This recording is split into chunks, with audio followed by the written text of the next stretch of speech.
ప్రార్థించి ఓకే నవీన్ సువార్త నవీన్ సువార్త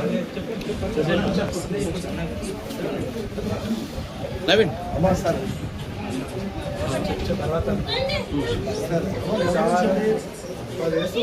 వారు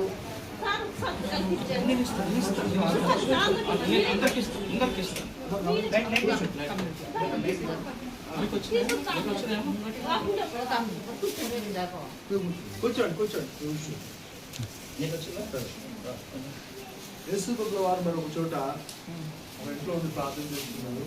ప్రార్థన చేస్తున్నప్పుడు చాలా మంది మరి ఇంట్లోకి వచ్చినప్పుడు ఒక వ్యక్తి ఒక ఇద్దరు ముగ్గురు నలుగురు కలిసి ఒక పక్షవాగల వ్యక్తిని మంచంతో పాటు తీసుకొచ్చారు. ఇంత మంచం పాటు తీసుకొచ్చేసరికి ఇంట్లో తీసుకురావడానికి చూడలేదు.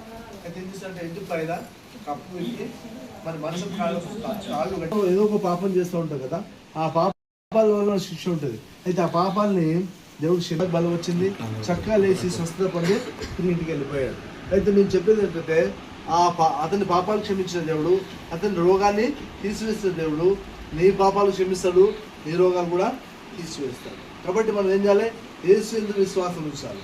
యేసు యందు మనం విశ్వాసం ఉంచినప్పుడు మన పాపాలు క్షమించే పాపంలో వచ్చినటువంటి రోగం కూడా తొలగిపోతుంది. కాబట్టి ఒప్పుకున్నట్లయితే మన పాపాలను యేసుప్రభు క్షమిస్తాడు.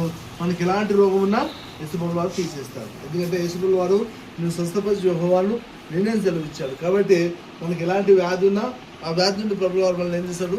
బాగు చేస్తాడు. కాబట్టి ప్రభు యందు విశ్వాసం ఉంచండి. మరి ప్రభు యేసుక్రీస్తు వారు పక్షవాగల వారిని బాగు చేసిన యేసుప్రభు కూడా బాగు చేస్తారు. నన్ను మనందరూ కూడా బాగు. మీ అందరి కొరకు నేను ప్రార్థన చేస్తాను తల్లి. మీరందరూ కాలం ఓకే. నా వైఫ్లో నాయన బిడ్డలు విని ఉన్నారు. ప్రభు నీకు వందనాలు.